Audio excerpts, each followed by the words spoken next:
જો તમારે અમારી સાથે જોડાઈ રહેવું છે તો લાઈક કરો અને સબસ્ક્રાઇબ કરો નવા વિડીયો જોવા માટે।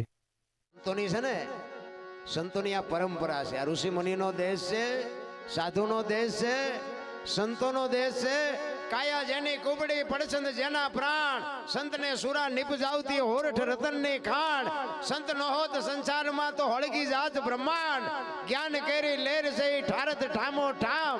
તરોવર સરોવર સંત જન ચોથા વરસત મે, પરમારથના કારણે જેને ધર્યા ચારે દેવ। બાપુ છે ને, સાધુ તો તમને મને જીવાડવા હાટું થઈને જીવે છે, આપણને માર્ગે રાખવા હાટું થઈને જ આવડા મથે છે।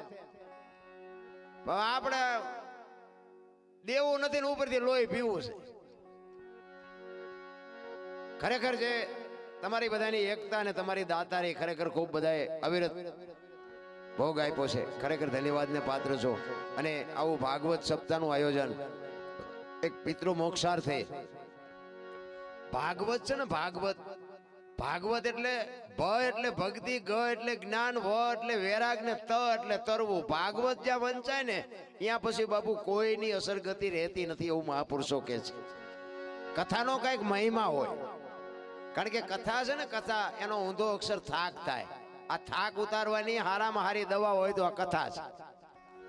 કથાની હજી આપણે એક બેન હતા ને, એના ઘરવાળાને કે ફલાણી જગ્યાએ કથા ચાલુ છે તો હું જઉં સાંભળવા। એટલે એના ઘરવાળો કે જા ને ભાઈ। એટલે કથામાં જઈને પછી આવ્યા એમના ઘરના, એટલે એના ઘરવાળો પૂછે છે કે કથા સાંભળવા ગઈ હતી? તો કે હા। તો કે શું બાપુ વાંચતા હતા? એ કે પણ માણા માણા માણા માણા માણા। એ કે પણ બાપુ શું વાંચતા હતા? એ કે પણ કેટલા બધા માંડવા ને કેટલા બધા ટીવી ને કેટલા બધા ભૂંગળા ને। એ કે પણ બાપુ શું વાંચતા હતા? એ તો કે પણ કેટલું માણા કે જમે, કેટલું માણા જમે। એ કે પણ બાપુ શું વાંચતા હતા? એ તો કે પણ કેટલી બધી ગળદી સંભળાય, નકરી બહાર બહાર જ રખડી। હવે કથામાં તમે બેહો તો કથા તમારામાં બે ને, નકરા બહાર રખડો તો હું આમાં? કારણ કે જીવનમાં કંઈક ઉતારવાની જરૂર છે। આ સંતોની જે વાણી છે ને, મહાપુરુષો એટલા માટે કહે છે, કચ્છનો બારવટીયો આ કાંઠે બારવટીયો હતો ને હામા કાંઠે ગયો ને સંત થઈ ગયો। આ શેડો કયો અડ્યો રામ મને કયો? હવે અહીંયા તમને એ સતી તોરણને લેવા ગયો ને, જો ગુરુ ગોતવા જે ન મળે, કોઈને ગોતવા જાતાય નહીં। કોકને એમ થાય દુકાને મળતા હોય તો બધા મોંઘા પૈસા દઈને ન લઈ લે, ના એવું નથી। ગુરુ તો સમય પાકશે ને તેથી આંગળી પકડનારો ગમે ત્યાંથી મળી જાય, પણ તમે માર્ગે હાલતા થઈ જાઓ બસ। તમે સાચા રસ્તે છો ખોટા રસ્તે છો એ નક્કી કરીને રસ્તે હાલતા થઈ જાઓ। કોક દીક ધોરા લુગડામાં બાપુ આંગળી પકડનારો મળી જાય। બાકી તો આખે આખા કપાળ રેંગ્યા હોય ને ઢીસણ સુધી ડેર ખાવા હોય ને આપણે હાલા જતા હોય ને વાંયથી હાથ કરે, એ ભગત ખડા રે તેરા બેડા પાર કરી દઉં। તમે રોટલા હાટું વંડિયું ઠેકો શું અમારા બેડા પાર કરો? અત્યારે દેવું ના હાલતું। અમુક અમુક આમ તમે જો તો હારામાં હારા ડેકોરેશન હોય, આપણે એમ થાય કે આ બાપુ કઈક મુક્તિ અપાવશે। 100 મહિના પછી ખબર પડે કે આ તો ખૂન કરીને આવ્યા, શું મુક્તિ અપાવે? બાપુ ભજન કરો બસ, ભરોસો રાખી અને હાલ્યા જાઓ।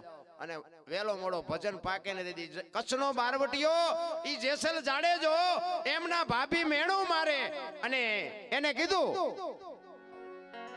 ઈ કે પદમણી પરણી આવો, ગરમ જમવું હોય ને તો પદમણી પરણી આવો ને જેસલે કીધું ઈ કે જ્યાં સુધી પદમણી પરણી ન આવું ને ત્યાં સુધી આ કચ્છનું પાણી અઘરાજ છે। થાળીને ઠેબુ મારીને ઉભો થઈ, અને જેસલ હાલતો થયો એટલે એના ભાભી કે છે કે પદમણી બાવળે નથી બાંધી, ઉભા રહ્યો હું તમને સરનામું આપું। અને આ સરનામું આપ્યું હોનગઢનું। ઈ કે હોનગઢ હોય તો ભલે ને જે હોય ભલે બાપુ, એને તો કાંઈ મોત નહીં કે મરવાની બીક તો હતી નહીં। ઈ આવ્યો અને પછી જાણી દો ઇતિહાસ છે, વાત બધી લાંબી છે। ઈ ચોરી કરવા પડ્યો અને ઘોડીએ ખીલો કઢાવ્યો ને હથેળીમાં ખીલો ધરબાઈ ગયો, અને ત્યાંથી બાપુ ગુરુ મળી। હવે હથેળીમાં ખીલો વાગી જાય, હોરો અને જડી દે અને ઉકારો ન કરે, આ માણા કેવો હોય છે? આને ભક્તિના છેડા આડે। ઈ સતી તોરણને લઈને હાલતો થયો ને, તોરણના હાથમાં એક તારો હતો, જાડેજાના હાથમાં તલવાર હતી, અને બે જણા વાત કરતા હતા। જેસલ કહે છે તમે આખી દુનિયાને શું રાગડા તાણીને હુતા નથી, હુવા દેતા નથી? આમાં ભજન ન ગમતા હોય ઘણા વાડીએ ન હુવા વયા જાય। આજ તો ગામમાં ભજન છે, જેને ગમતું નથી ને શું વાતે કરવી? ઈ કે તમે આખી રાત હુવો નહીં, હુવા નો દિયો, રાગડા તાણો છો એક તારા લઈ લઈ। તોરલ કહે છે જાડેજા તમે ભૂલો છો. આ એકતારો કરે ને ઈ તમારી તલવાર ન કરી શકે. એના કરતા તમે જે કરો છો એ કરો. અમને જે કરી છે અમને કરવા દો. કે નહીં, મારી તલવાર કરે ઈ તમારો એકતારો ન કરી શકે. અને પછી તોરલ કે દરબાર માર કે ચડી જાવ નકર રોતા નહીં આવડે. ઈ કે નહીં, મારી તલવાર વધે. તોરલ કે છે મારો એકતારો વધે. અને પછી જાડેજો કહે છે કે જો તમારો એકતારો વધતો હોય તો એનું મને પ્રમાણ આપો. આ વાતો છે ને બધી આ પ્રમાણ વાળી છે. આ 100 વર્ષ પછી તમે સાંભળો ને તો આનો અભાવ ન આવે. શું કામ? આ હોનું છે. અહીંયા તોરલે 2 ભજન ગાયા હોત તો કે જાડેજો પીર ન થઈ જાય. એના દેવા ઠેકાણા લઈ જવો પડે ને. ઈ કે હું તમને સમય આવશે ને પ્રમાણ આપીશ. દરિયાનો કિનારો આવ્યો, હોડીમાં બેઠા ને હોડી મંડી હાલવા. ઈ મધ દરિયો હોડી ફૂગીને પવને દિશા બદલાવીને ખોરડા જેવડા મોભા મીંડ્યા ઉલડવા. તેથી કચ્છનો કાળો નાગ બારવટીયો બાપુ રહ મીંડ્યો રોવા. કચ્છનો બારવટીયો એક નહીં પણ આ સંસારના સાગરમાં આપણા બધાયના હોડા હેલા જાય છે.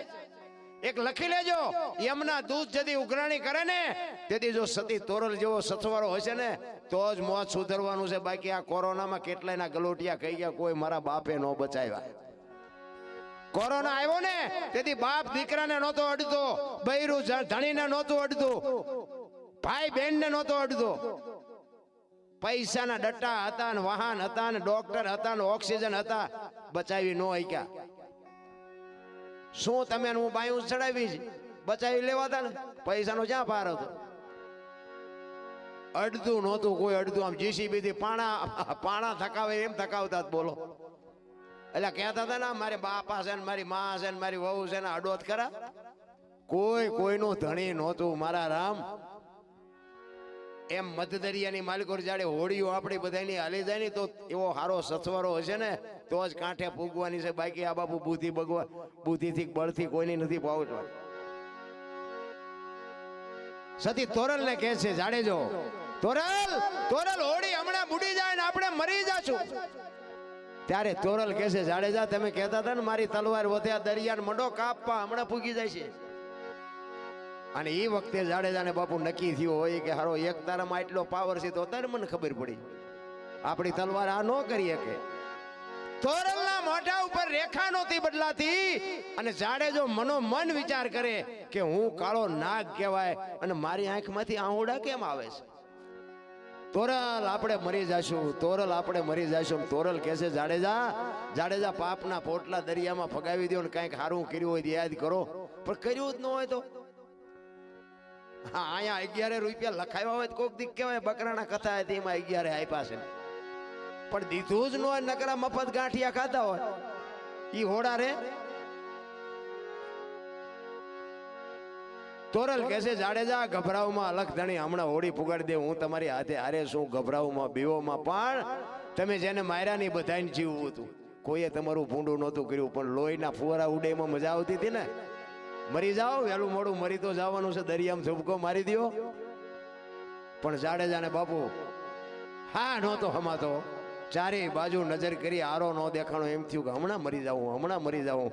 અને એ કાંઠે પૂગીને લાકડી પડે એમ જાડેજો પડ્યો બાપુ. પણ એને જીવનમાં પછી તલવાર ઉપાડી નથી, એમ ગાંઠ વળી જાવી જોવે મને ને તમને. ઈ 10 ફૂટ 20 ફૂટનું ઓળું હોય છે, ગમે એવડું હોય, એને નક્કી થઈ ગયું મરી જાય તો આટલી વાર લાગે. બોલો આપણે ધરતીકંપથી મુંબઈ થી ભુજ સુધી ડક બખ્યું એકે જાડેજો સમજો. તેથી બધા ખરાબ બપોરે ધોઈને બોલતા હતા શ્રી રામ જય અમારા સુરેન્દ્રનગરમાં. મેં કીધું આ બોલ્યા હોત તો થાત જ નહીં. તેથી એમ થતું હતું કે આખી જગત સુધરી જઈ, અત્યારે નવા કોટા ફૂટ્યા હોય એવું નથી લાગતું. 15 વર્ષના સંબંધ બગડી ગયેલા પણ આમ ધરતી આમ કે આમ આંસકો માર્યો દેખતે પેલા રાતે ખાતા હતા. બોલો બધું સમાધાન થઈ ગયું. આપણે કોઈને કર્યું આ?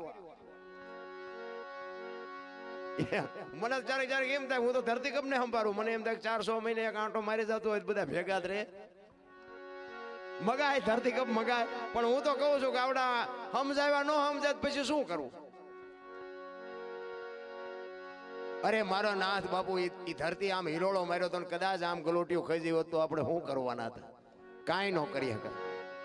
અમે સુરેન્દ્રનગરમાં હતા, બધા દોડા દોડી કરતા હતા. મેં કીધું ક્યાં જાઉં, મુંબઈ સુધી ડક બકે ધોડે પતે. હવે એમાં હાફ ફાટ્યા પછી થીગડું દીધે કાંઈ પતે એવું નથી. એટલા માટે મહાપુરુષો કહે છે આ સંતની ભૂમિ છે અને સંતો જે કરે ને એ તમારી ને મારી તાકાત બહારની વાત. આપણા મોદી સાહેબ કદાચ આવ્યા હોય ને તો આપણા બાપુ રહ્યા ને બાપુને મોદી સાહેબ પૈયા લાગે, આ બાપુ મોદી સાહેબને ન લાગે. આટલો કરંટ આમાં છે એટલી આપણને ખબર પડે. મારા ગામની વાત તમને કરું ને, મારા ગામમાં મારા ગામની બાજુમાં જ આવી જ રીતે એક આશ્રમ છે અલ્હાબાદથી અમારા ગામમાં અહીંયા બાપુ આવ્યા છે. 12 થી 13 વર્ષ થયા અહીંયા એને ધૂણો ચેતન કર્યો છે. આ બધા અમારા સાક્ષી પૂછો. ચારે બાજુ આ કોરોનાનો બાપુ રોગ નીકળ્યો ને, કોઈ ગામ એવું નહોતું કે કોરોનાનો કેસ ન હોય ને કોઈ ગામ એવું નહોતું કે કોરોનાના કેસમાં માણા ફેલ ન થયા હોય. પણ બાપુ એ અમારો બાવો કે મેરા ધૂણા ચેતન હે તબ તક મેં કે કુત્તે કો નહીં મરને દૂંગા. બાપુ ઈ અમારો બાવો ને અમારો આ રેકોર્ડ કહેવાય. એમ તમે મારા ગામમાં આવીને પૂછો તો તમારે કહેવું પડે આ સાધુ કરી શકે ભલામણ. કુત્તે કો નો મરને દો કે માણાની ક્યાં વાત કરો, મેરા ધૂણા ચેતન હે ને તબ તક કુત્તા નહીં મરેગા. અમારે કોઈ ઉંમર વાળો નથી મર્યું અહીંયા સુધીમાં તો ત્યાં સુધીમાં તો શું સાધુ કરી શકે ભલામણ. આ ભજનનો પાવર છે બાપુ. ભજન છે ને ભજન, ભજન કાનો માત્ર વગરની વસ્તુ છે. એ ગાય એને ભગત કહેવાય એને કાનો માત્ર નો આવે. આ સાંભળે એને જગત કહેવાય એને કાનો માત્ર નો આવે. અને આ બધું મફતો મફત આને કઈ કાનો માત્ર નો આવે. પણ તોય નથી લેવાતું.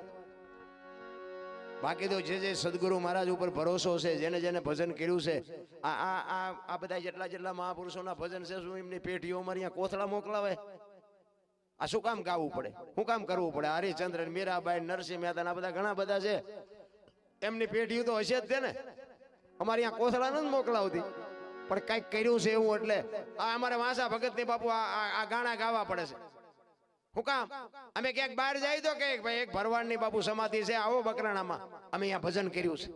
તમારે શું એ ધોણીની ચેતના જોવી હોય તો હાલો કઈ હકી. શું કામ? એને ભજન કર્યું છે. એમ સદગુરુ મહારાજ માથે શબ્દની જો સદગુરુનો ભરોસો હોય ને તો જ આ ભજન સમજાય એવું છે.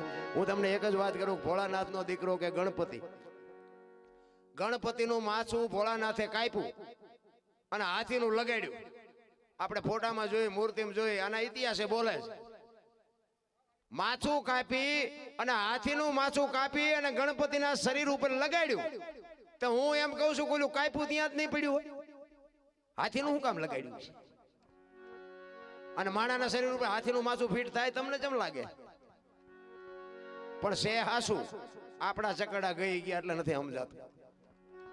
ને કે હાથીનું કાપીને લગાડી શકતો હોય તો કાપેલું યાદ ન પડે, ન લગાડી શકે. આ સમજવા માટે સદગુરુની જરૂર પડે છે. ગુરુ ઉપર તો બાપુ ભરોસો હોય તો જ બાપુ કંઠિયું બંઠિયું બંધાવી, નકર હું તો ના પાડું છું, કઈ કરતા નહીં. ગુરુના શબ્દો ઉપર વિશ્વાસ ન હોય, ભરોસો ન હોય તો ખોટી વાત છે. એટલા માટે રામાયણ, ગીતા, ભાગવત છે ને તમને ને મને કઈક રાહ બતાવવા માટેના એક રામાયણનો તમને એક સાખી લખી વશિષ્ઠ મહારાજ બોલ્યા છે. ભરતને કહે છે, ક્યારે રામચંદ્ર પરમાત્મા વનમાં ગયા અને ભરત મોસાળમાંથી આવ્યો અને રુદન કરે છે. એટલે વશિષ્ઠ મહારાજ કહે છે કે શું હું ભરત ભાવિ પ્રબળ જીવન મરણ જસ અપજસ નફો અને નુકસાન આ વિધિના વિધાન છે. હું વશિષ્ઠ અયોધ્યાનો રાજગુરુ અને મેં આજે નક્કી કર્યું હતું કે સવારે રામને ગાદી ઉપર બેહાડવાના અને 12 કલાકની રાત જઈતા ચકડું ફરી ગયું. ભરત આ વિધિના લેખ છે, આમાં હું તું કાંઈ ન કરીએ કે તું શું કામ રોવસ? જીવન મરણ જસ અપજસ નફો અને નુકસાન એ 6 વાત વશિષ્ઠ મહારાજ રામાયણમાં બોલ્યા છે. અને આજે બાપુ આ 6 વાત કોઈના હાથમાં નથી. જીવન શું છે, મરણ શું છે, આમાંથી આપણે આવ્યા એ કોઈને ખબર હોય તો મને આમાં હું શું વાત કરીને દેખાડો કે આપણે આવ્યા તારા આપણી શું દશા હતી, કોઈને ખબર હોય તો કયો. જીવનની ખબર કોઈને નથી. તો આપણે આ દુનિયા છોડીને જેથી જવાનું છે, કેવી રીતે જવાનું છે એ કોઈને ખબર હોય તો કયો. કોઈને ખબર નથી. આ એમ આવ્યા છે, આ અમને જય મળે ને 5 જણા અબજય દે, આ બધા અમને હારા કે જ મળે કે અબજ મળે એનો કોઈ ખબર નથી. કોઈ પણ માણસ ધંધો કરે ને બધા નફા હાટું જ કરે છે, બધા નફો નથી થતો. નફો થશે કે નુકસાન થશે એ હજી આજની તારીખમાં કોઈ ધંધો ચાલુ કર્યા પહેલા પરફેક્ટ કરી નથી. આજ સાખી તુલસીદાસે રામાયણમાં લખી અને રામાયણમાં એનો ઉલ્લેખ કર્યો. રામાયણ છે ને જો બાપુ છે કઈક જુદી, દુનિયા ચિત્રી નાખી જુદી.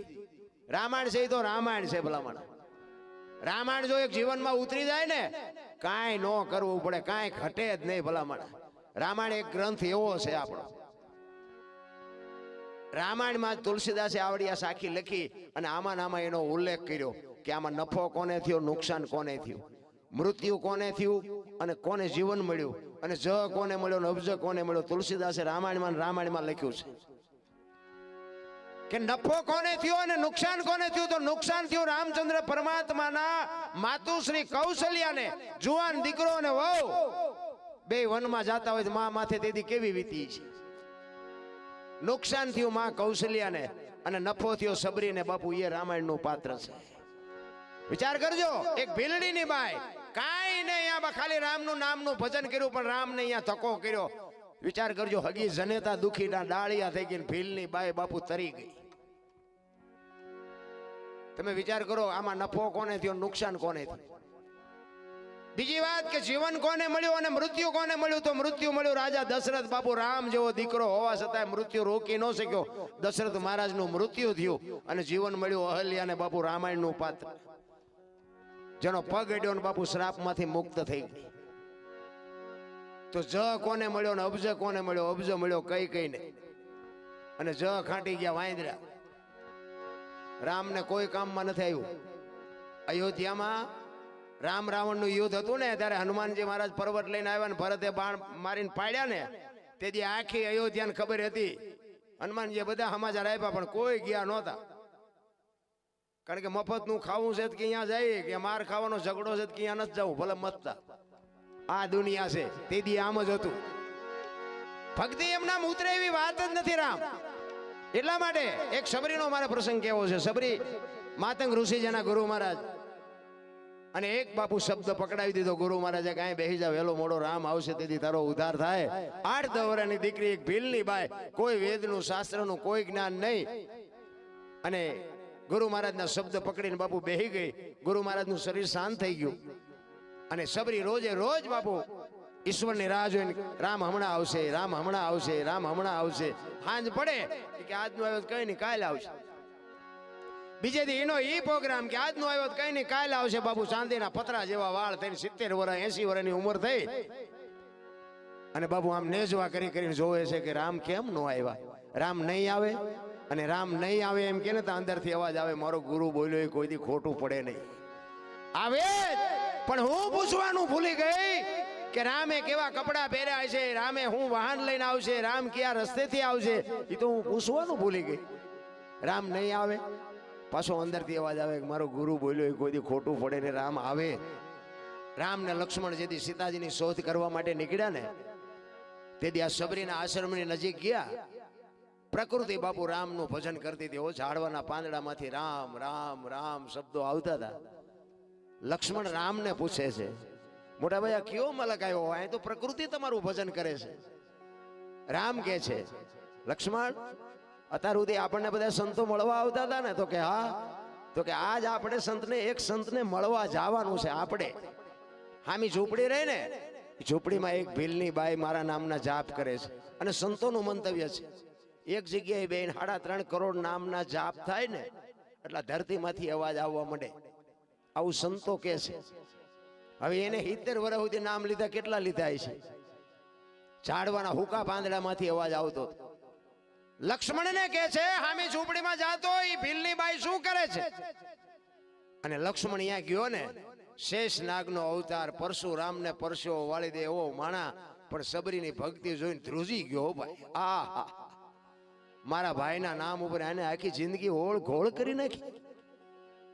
લક્ષ્મણ ધ્રુજવા મંડી ગયો, આંખમાં આહુડા આવી ગયા કે આ બાઈએ મારા ભાઈના નામ ઉપર આમ તો જો એને જિંદગી ખપાવી દીધી.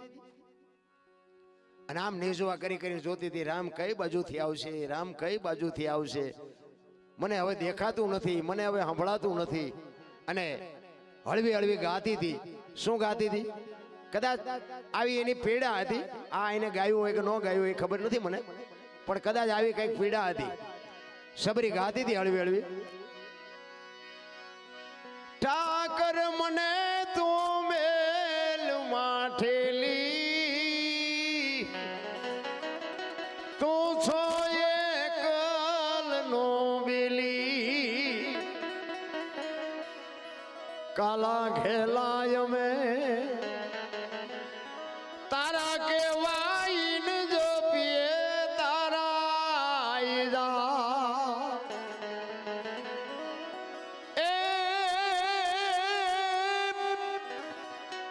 તારી હારે મારે જૂનો નાતો સબરી કે છે તારી હારે મારો જૂનો નાતો આપણે બધાને છે પણ આપણે ભૂલી ગયા નાતો કોને નથી ઘર હશે ને આ બધા બાપુ ભલે ગમે એવો માણસ છે દારૂ પીતો હોય ચોરી કરતો હોય જે કરતો હોય પણ દીવો અગરબત્તી તો કરતો જ હોય ઈ શેડો હોય તો જ એવા હાવ નાસ્તિક કોઈ નથી ઈ બહાર નીકળ્યા પછી ભલે બધા ધંધા કરતા હોય જો તમારે અમારી સાથે જોડાઈ રહેવું છે તો લાઈક કરો અને સબસ્ક્રાઇબ કરો નવા વિડીયો જોવા માટે પણ ઘરેથી નીકળે અગરબત્તી કરી નીકળે દીવો કરી નીકળે આ નાતો તો છે પણ ભૂલી ગયા આપણે એટલે સબરી કે તારી હારે મારે જૂનો નાતો એ હવે બીજે ક્યાં જાવું બાપ ઠાકર મને મેલ માઠેલી તું છો એકલ નું બેલી મધ દરિયામાં એ મારું વાણ પડ્યું છે ને થાય છે હાલકડો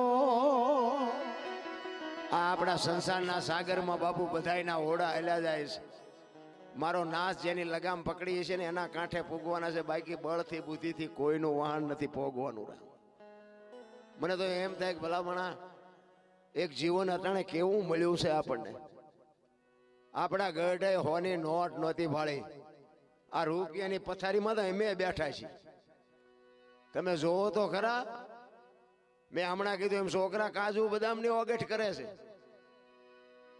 20 જોડી લુગડા હોય તહેવાર આવે કે મારે 2 જોડી જીવડાવવા પડશે પણ 20 ને ચા ગુડવા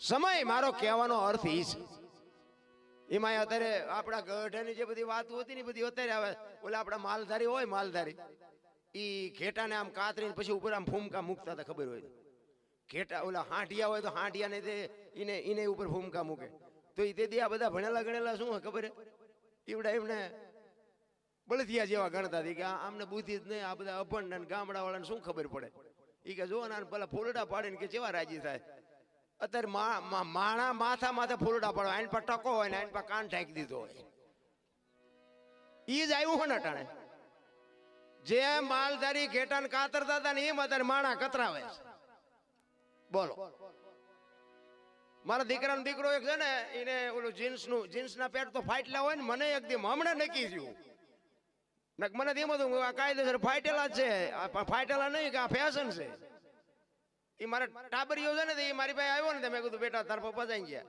તો કે સુરેન્દ્રનગર ગયા મેં કહું આવે એટલે મને મારી પાસે મોકલજે તો મને કે શું કામ છે મેં કીધું પૈસા ન હોય તો હું આપું બેટા મેં કીધું તું ભણવા જાસ ને તને ફાટલા કપડા પહેરાવ્યા એ કે દાદા તમને ખબર આવડું છોકરું મળ્યું મને કે તમને ખબર ન પડે મેં કીધું કેમ એ કે આ ફેશન છે તમને ન ખબર પડે મેં કીધું બટા અમે થીગડા મારી તૂટી ગયા આવો સમય આવશે એ ખબર નહોતી ને ખાસવીર ન મૂકત ફાટલા જ પહેરતા તમે જોવો તો ખરા દી તો જોવો આવ્યો અને ઈ જીન્સના પેન્ટ રહ્યા ને જીન્સના પહેરતા હોય પહેરજો હું કોઈ કઈ સુધારો ન થયો પણ ઈ જીન્સના પેન્ટ રહ્યા ને સાવકણી ભેંસ હોય ને સાવકણી ભેંસ એની પાસે નાખજો જો સાવે મને કહેજો એના દાંત નથી એમાં કામ કરતા બોલો હવે આ માણા ઈ પહેરે શું વાત કરી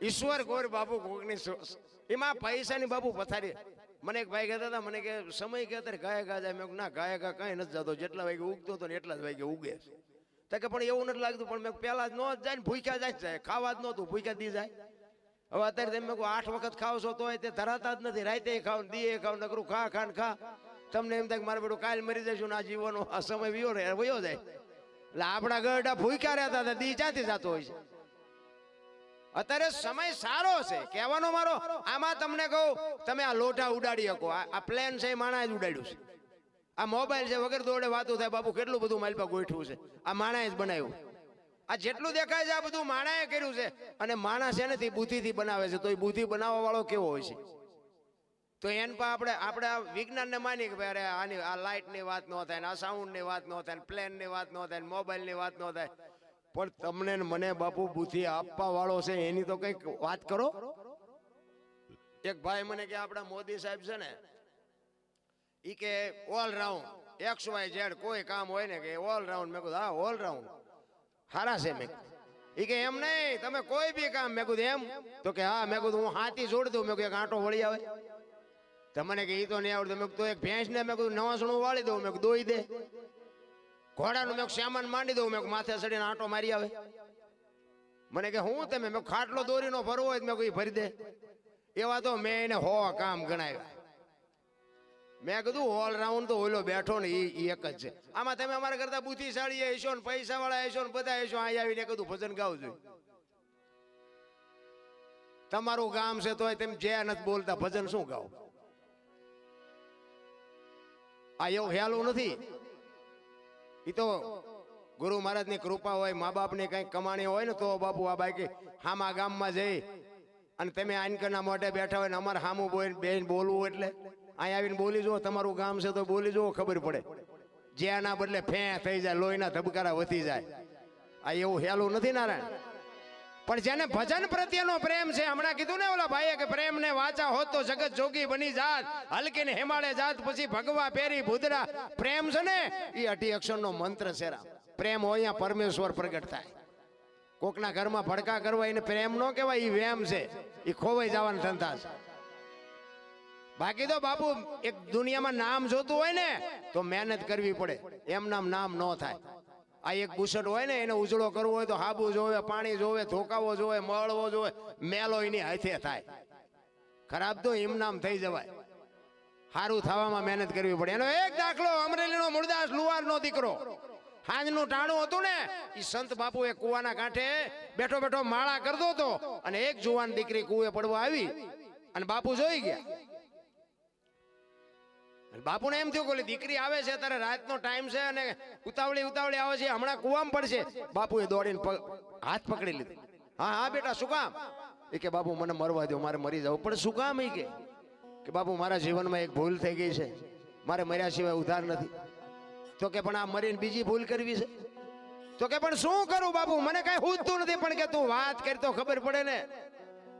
એ કે બાપુ મારા પેટમાં બાળક છે ને એના બાપનું નામ લઈ શકું એમ નથી. જો લઉં તો મને જીવવા દે, પણ લઈ શકું એમ નથી. અને તેથી આ ભારતનો સંત એક મૂળદાસ એમ કહેતો હોય કે તારા પેટમાં બાળક છે એના બાપનું નામ લે તો તને જીવવા દે. કે બાપુ તો જીવવા દે પણ હું લઈ શકું એમ નથી. અને તેથી આ ભારતનો એક સંત બાપુ એમ કહેતો હોય કે તું તારું બાળક જો બચી જતા હોય ને તો અમરેલીની બજારમાં જઈને કાલ કહી દેજે કે મારા પેટમાં બાળક છે એનો બાપ મૂળદાસ છે, કહી દેજે જા. ઈ કે પણ બાપુ તમે જાણતા નથી અમરેલી તમને મારશે. ઈ કે મને ભલે મારે, તું તારું બાળક તો બચે. આ સંત કરી કે તમારી મારી તાકાત નથી. રામ ઈ હવારમાં ખબર પડી કે આ દીકરીના પેટમાં બાળક છે એનો બાપ તો મૂળદાસ. આ જગત બાપુ હાથીની અંબાડીએ ચડાવીને ક્યારે ગધેડા ઉપર બિહારે કોઈ ભરોસો નથી. રામ ઈ બાજા બાપુ કરતા હતા ને બાપુ ગધેડો મગાવ્યો ને જોડાનો હાર પહેરાવ્યો ને માથે મુંડન કરાવ્યું ને અમરેલીમાં વરઘોડો કાઢ્યો હો મૂળદાસ. અરે આવા બાવાની કંઠીઓ બંધાય, આવા બાવાને આમ કરાય આમ કરાય. આ જગત ભાઈ ઠેબી નદીના હામા કાંઠે બાપુને મૂકી આવ્યા ને એક ઝૂંપડી બાંધીને રહે છે. હવે આ વાત ઉડતી જામનગર દરબાર, જામનગર સ્ટેટ એને કંઠી બંધાવેલી અને એને આ વાત ઉડતી આવીને એને એમ થયું કે આવા બાવાની કંઠીઓ બંધાય વગર જોઈ બાપુ કંઠી તોડી નાખી. આંખે જોયેલું ખોટું પડે, કાને સાંભળેલું તો પડે.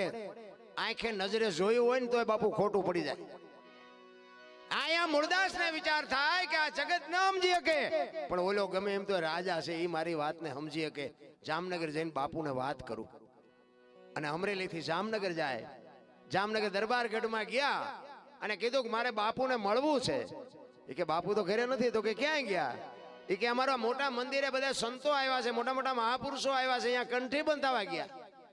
એ કંઠી બંધાવા ગયા એમ કીધું માથે આપ ફાટ્યો. અરે તારી ભલી થાય ને મારી કંઠી તોડી નાખી. પણ કે કાંઈ વાંધો નહીં, મારે દરબારને મળ્યા સિવાય જવું નથી. અને ત્યાંથી દરબારગઢથી બાપુ મોટા મંદિરે જવા નીકળ્યા. રસ્તામાં એક મરેલી બિલાડી પડી છે, બચડા દૂધ વગેરેના ટાળ વળે છે. અને મરેલી બિલાડીને બાપુ જોડીમાં નાખીને આવ્યા. અહીંયા બધા સંતો બેઠા છે. એકડા ઠઠ કચેરી ભરી હતી અને અહીંયા આવી અને બધા બારા કાઢે છે કે એટલે ઓલો મૂળદાસ આવ્યો અને બારો કાઢો. સંતો કહે છે એટલે પછી શું કામ છે? તો કે ઓલો મૂળદાસ આવ્યો એને બારો કાઢી. કે આવવા દો એને કઈ કામ હશે. મૂળદાસને અંદર બોલાવે છે. એ કે શું આવ્યો મૂળદાસ?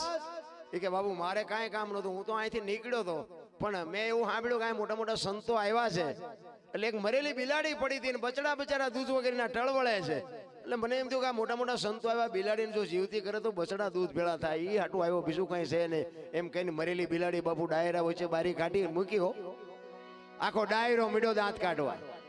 ઈ કે મૂળદાસ મરેલા જીવતા ન થાય, તો કે નકરી આરતી જ ઉતરાવી છે, મરેલા જીવતા ન થાય મૂળદાસ.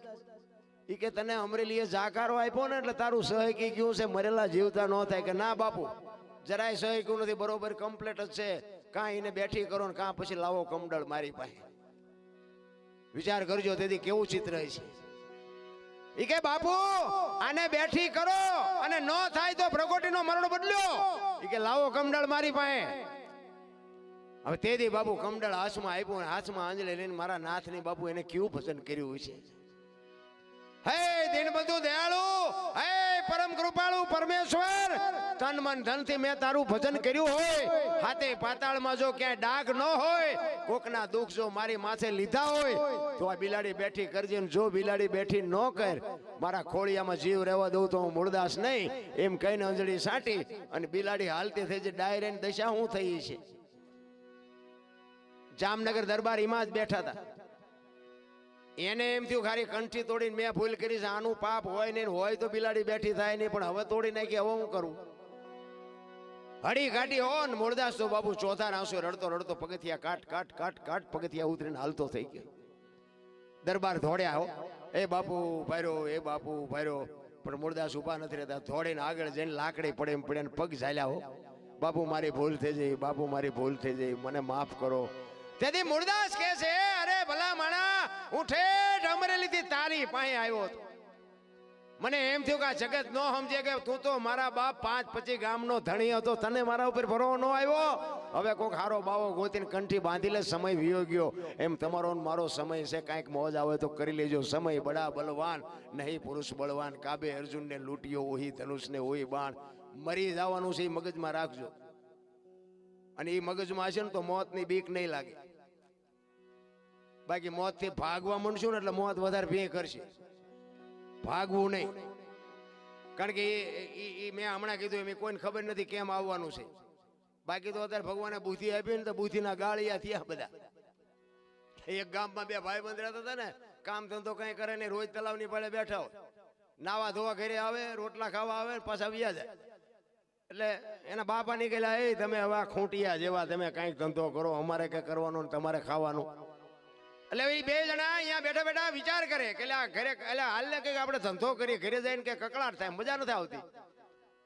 હવે કોઈ દી આખી જિંદગી ધંધો ન કર્યો, હા હરામ આટક્યા હોય, 100 રૂપિયા કપાવીણમાં જાય નહીં.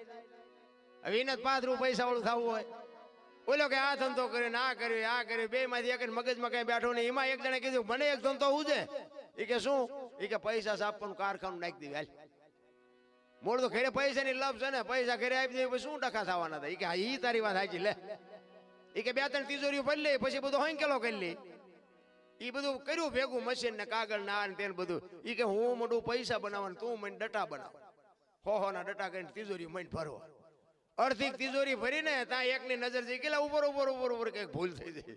આ બે હૂબ બનાવેલી હો ભાઈ, ભારતીય રિઝર્વ બેંક ને ગવર્નર ની સહી ને ગાંધીજીનો ફોટો ને બધું રેડી, પણ સિક્કો 15 નો લાગ્યો.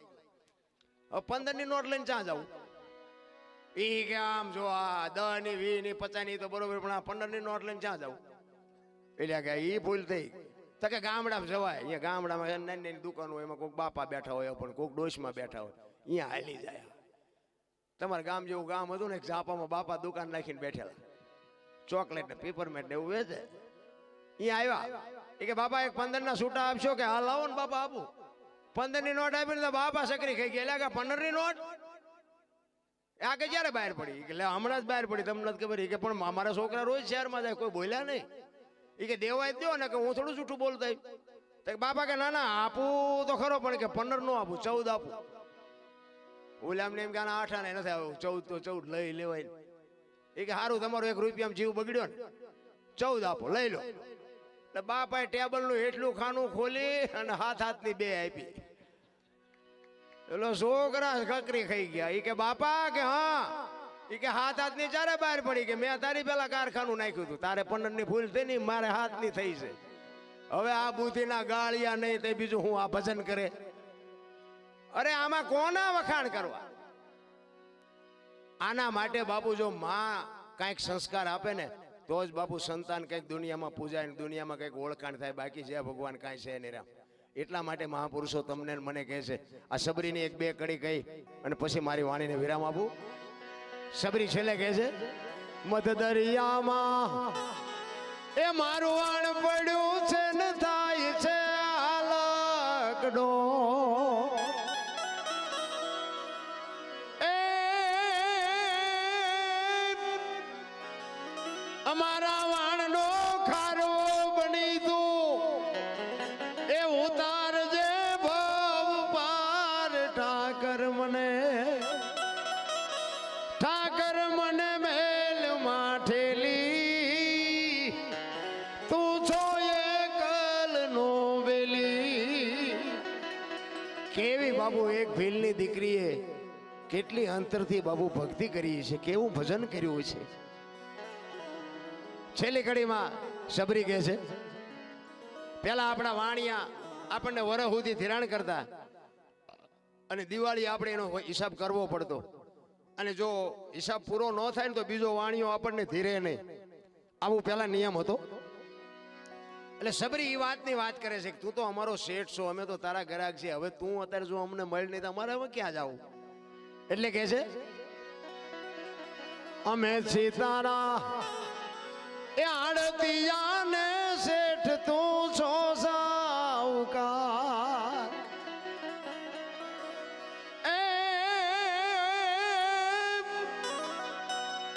તારું લેણું છે ત્યાં લગી બીજો ધીર છે નહીં તલવાર. ઠાકર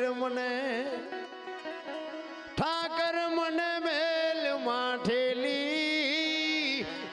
તું છો એકલ નો બેલી. અને વાત એ સાચી છે, કારણ કે આ છે ને બધું પરિવર્તન છે. હમણાં ઓલા બેન ગાતા હતા આપણે લગ્નના માંડવામાં બેઠા હોય એવું નહોતું લાગતું, ભજનમાં બેઠા હોય એવું નહોતું લાગતું, ઘડીક ભૂલી ગયા હતા ને જાણે કોકના લગ્નમાં આવ્યા એવું લાગતું. આ વાણીનો પ્રતાપ છે. વાણી તમને સકડા ફેરવી નાખે. અને જેને જેને અસર થઈ ને તમે વિચાર કરો, ભરતરીને શું ઘટતું હતું? 92 લાખ માળવો જેને દૂધ હોય, હાથ પેટીઓ ખાઈ તો ન ખૂટે, એ શું કામ સાધુ થઈ ગયા છે? સત્ય વાતને છુપાવી રાખી જગતે. હું તમને રાવણની એક વાત કરું. સીતાજી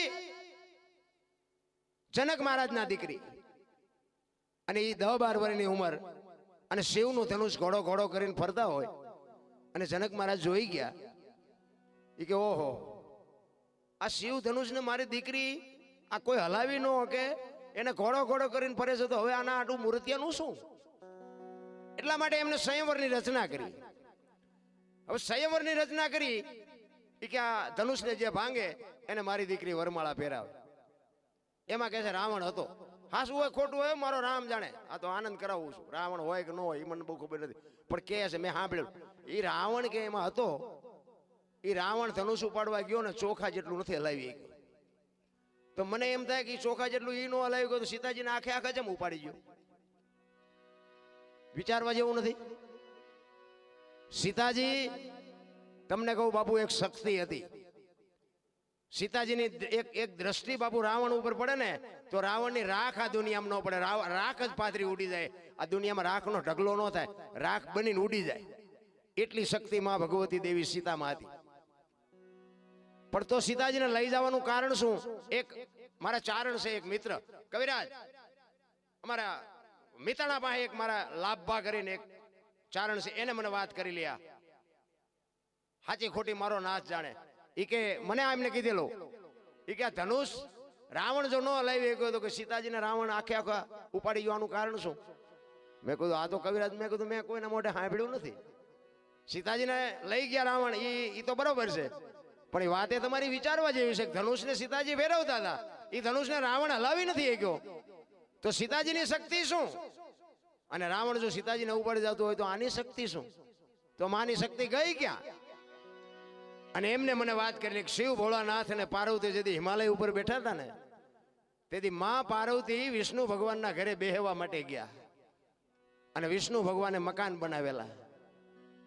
એટલે લક્ષ્મીજી કહે છે પાર્વતી માને કે જો અમે સુંદર મજાના, બૈરાનો સ્વભાવ છે ને, ગમે નવું કંઈક હોય એટલે બધું બતાવવા માંડે. એ કે અમે જો કેવા મકાન બનાવ્યા, તમારા છોકરા મોટા થઈ ગયા, તમારે મકાન બકાન નથી બનાવવા?